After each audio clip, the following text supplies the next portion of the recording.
Hey there, I'm Lance and I'm a gamer. I'm Sam and I'm a non-gamer. And we are Love to Hate, where we try to help gamers find great games to play with non-gamers. And today we're taking a look at Roller Coaster Rush by Pandasaurus Games.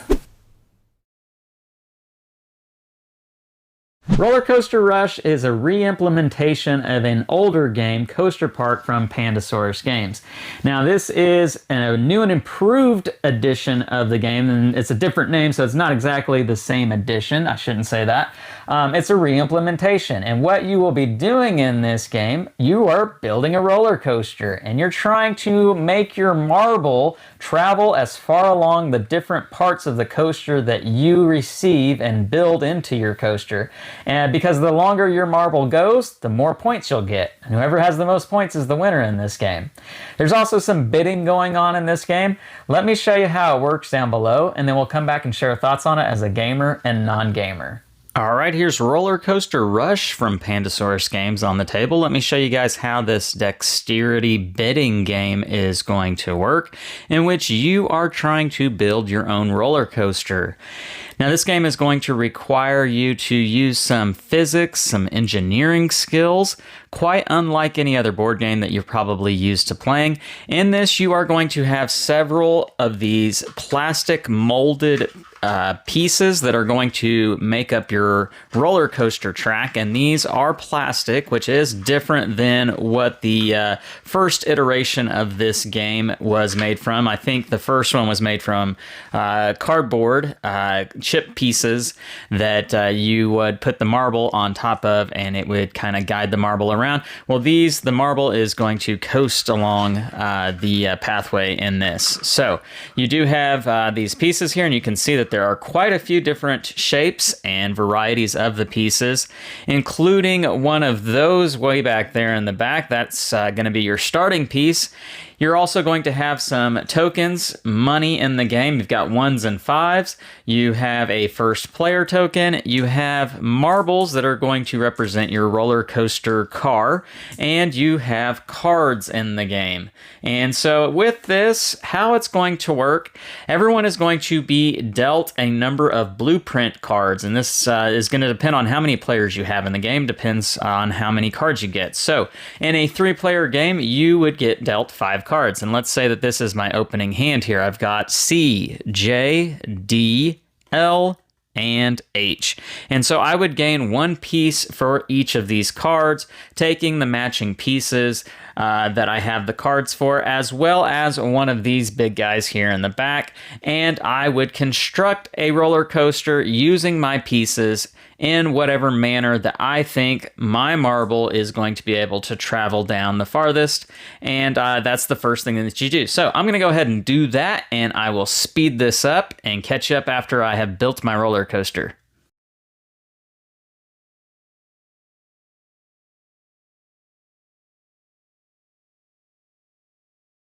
All right, so here we are. I've got my roller coaster built now that I have all of my pieces, and I did go ahead and swap out one of my pieces for a different piece just so that it would make a better scene here on the camera. This piece should be curved the opposite direction than what you see it here, but disregard that. So now I'm going to place my marble here on the top of this, and we'll see how far my marble goes.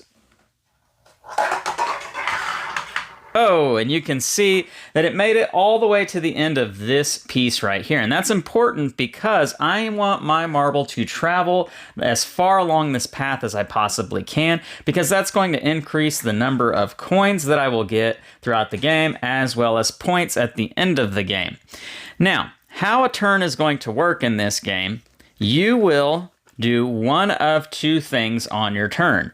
You can, and this will be what you do most of the time, you are going to put one of the blueprints up for auction, whether it be one of your own blueprints or one of somebody else's blueprints. Now, these cards are not going to be held in your hand. They are going to be face down in front of you, somewhere where everybody can see them.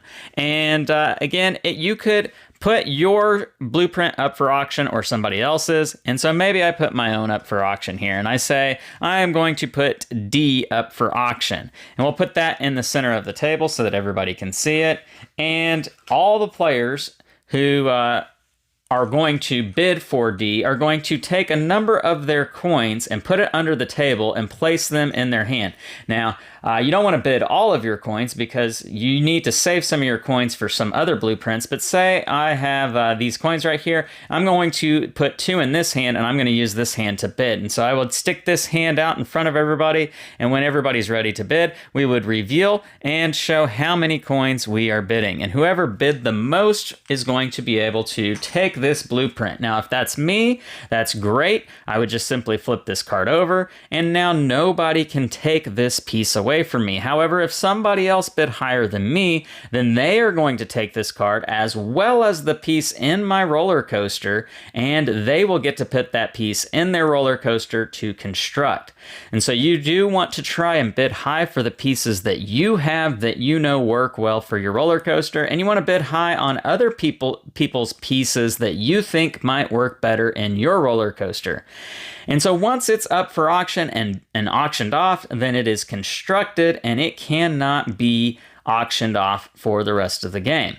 Now, whenever you have a piece taken from your roller coaster, or if you have a piece put into your roller coaster because maybe you won an auction for a piece in someone else's roller coaster, you are going to take your uninterested card. Everybody is going to start with one of these at the beginning of the game, and it's going to be on this thumbs down uninterested. Now, this is going to represent your investors, the people who you are trying to showcase your roller coaster to in order for them to pay for you to be able to do more things with your roller coaster and get more pieces later on in the game. And so anytime you alter your roller coaster, whether that be you've lost a piece or you are adding a new piece, you're going to flip this over to the thumbs up side where it says interested. Now, this is going to allow you to do the other thing that you could do on your turn. So the thing you'll mostly do on your turn is to auction off a piece of roller coaster.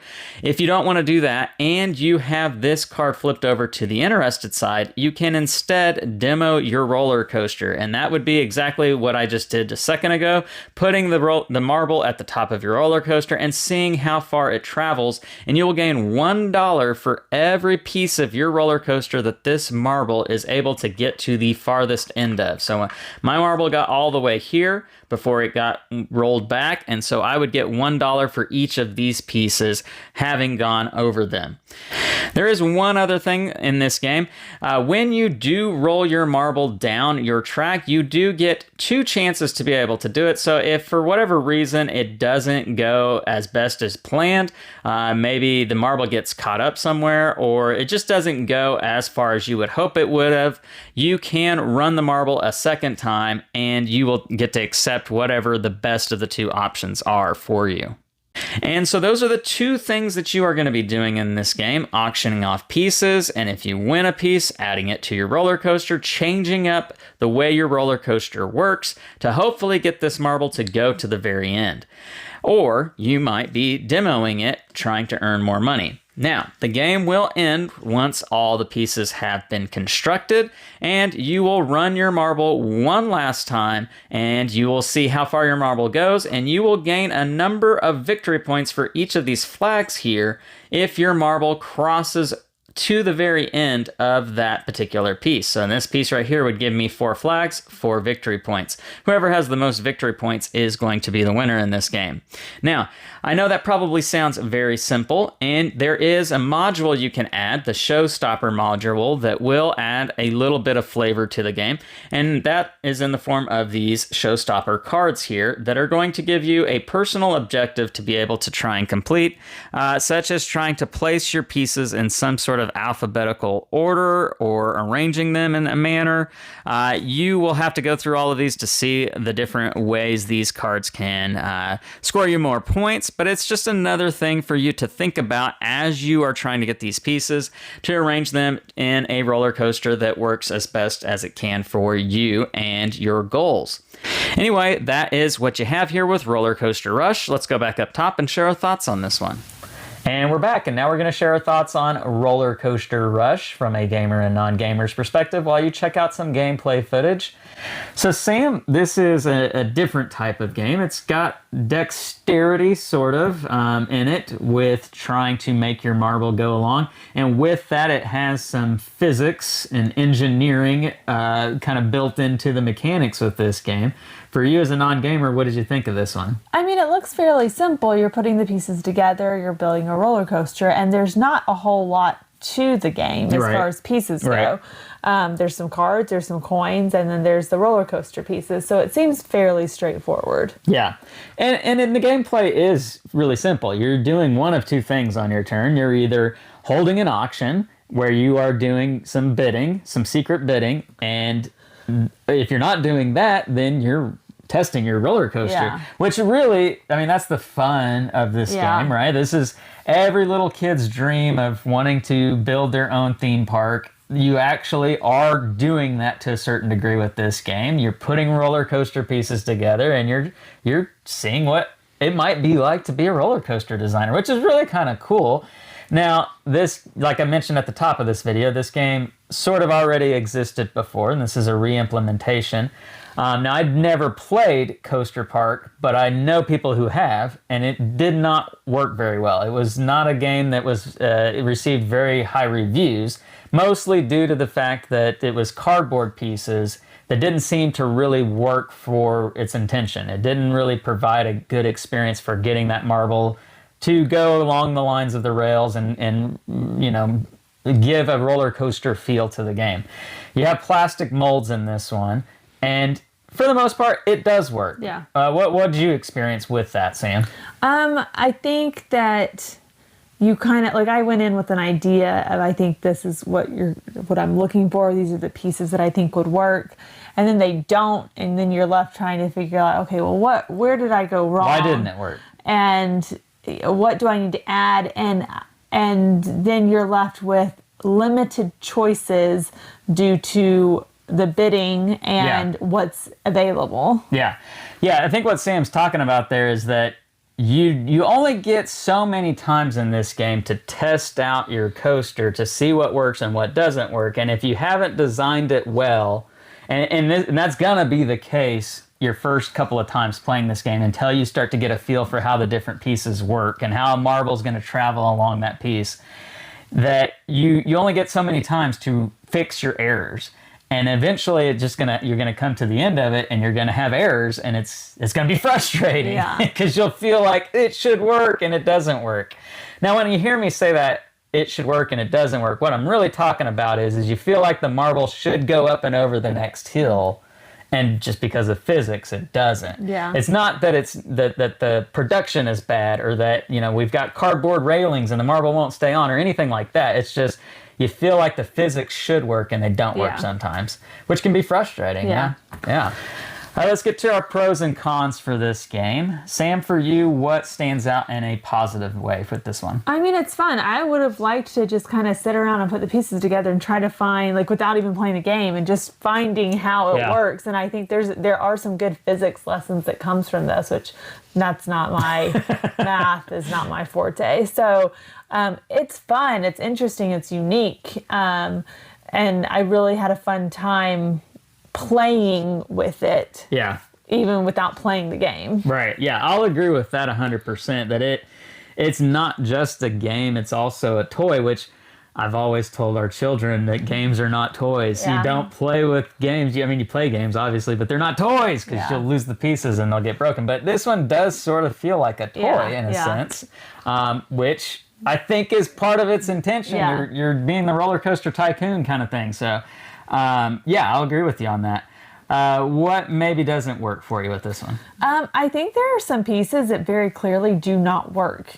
And there's one piece in particular that has a notch above or below. Right. It goes bump and up. And I do not see how that piece will ever work. Yeah. Again, I would like to play with it a little bit and see how you could get the most momentum before going up it. But I don't feel like you're going to get that.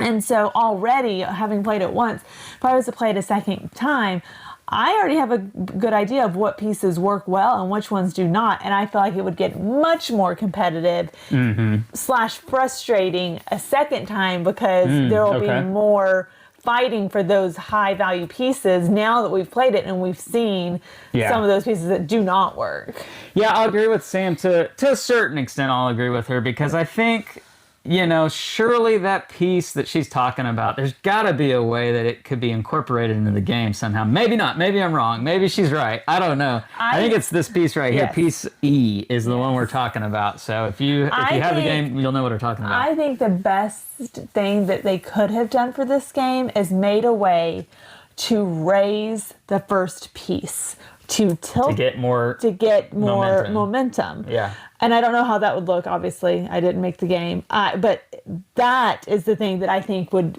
be a game changer if you could change the momentum. Yeah, that is an interesting concept, and maybe something that could affect the way the rest of the game plays out. Yeah, for sure.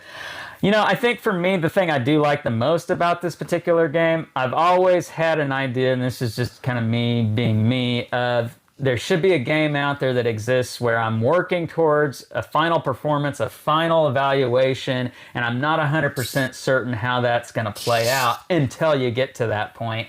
And this is that. This is that kind of idea in a gaming sense.